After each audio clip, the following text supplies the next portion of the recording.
গরু মোটা তাজা করতে আমাদের মাঝে এখনও অনেক ভুল ধারণা প্রচলিত আছে। বিভিন্ন অবৈজ্ঞানিক পদ্ধতি অনুসরণ করার ফলে গরুর মৃত্যু পর্যন্ত হয়ে যেতে পারে।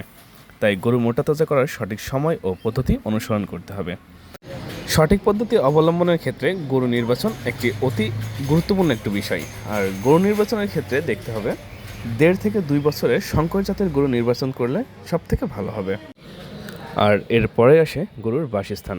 বাসস্থানের ক্ষেত্রে সবথেকে বেশি যে বিষয়টাকে গুরুত্ব দিতে হবে সেটা হলো গরুর বাসস্থানে যেন পর্যাপ্ত পরিমাণ আলো এবং বাতাস চলাচল করতে পারে। গরু মোটা তাজাকরণে প্রথম প্রতিবন্ধকতাই হলো কৃমি। তাই গরুকে সর্বপ্রথম কৃমিমুক্ত করতে হবে। আর কৃমিমুক্ত করার জন্য অবশ্যই একজন ভেটেরিনারিয়ান রেজিস্টার্ড ডাক্তারের পরামর্শ নিলে সবথেকে ভালো হয়। পরিশেষে গরুকে সুষম খাদ্য ব্যবহার করতে হবে। সঠিক পরিমাণে পুষ্টি সমৃদ্ধ খাবার খাওয়ালে ষাঁড় বাছুর প্রতিদিন 1 কেজি পর্যন্ত বাড়ে।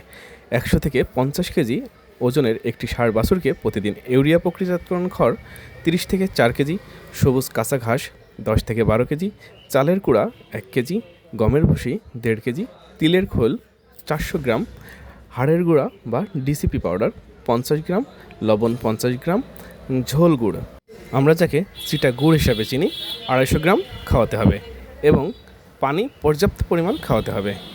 এই পদ্ধতি অবলম্বন করে অবশ্যই একটি সুস্থ সবল গরু পাওয়া সম্ভব।